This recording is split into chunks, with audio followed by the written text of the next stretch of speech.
Cornelius Vanderbilt, often remembered as one of the most influential industrialists of the Gilded Age, had a greatly positive impact on the United States through transforming the nation's transportation infrastructure and his philanthropic efforts, and all while redefining the idea of wealth and economic growth.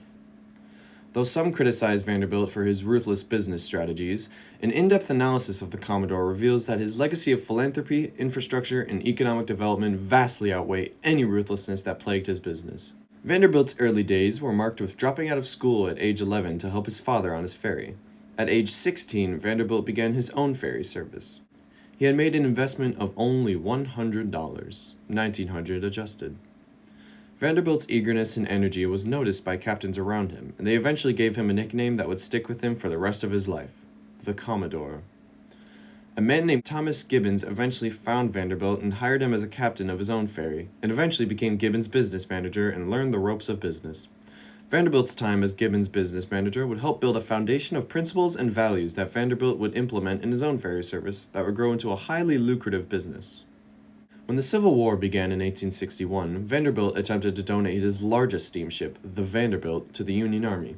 They refused at first, but eventually they reached out for Vanderbilt's aid. Vanderbilt's youngest and favorite son, George Washington Vanderbilt II, died in the war. This sent Vanderbilt into a depression he would never truly recover from. However, when Vanderbilt stood down, the ruthless Commodore would soon take his place. Vanderbilt eventually joined the board of directors for Erie Railway, the Central Railroad of New Jersey, the Hartford and New Haven, and the New York and Harlem, or the Harlem. He eventually became president of the Harlem Railroad in order to prove he can take a worthless business and make it valuable. Eventually, after he made the Harlem Railroad valuable, he encountered problems with connecting lines.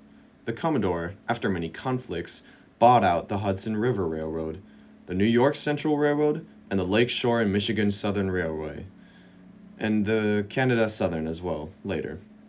Vanderbilt was collecting railroads like Pokemon cards, and he was only just getting started. In 1868, the Commodore fell into a tiff with Daniel Drew, the treasurer of the Erie Railway. Out of spite, the Commodore attempted to corner Erie's stock, which caused the Erie War. The Erie War brought the Commodore into direct conflict with Jay Goode and James Fisk Jr., who had joined Drew.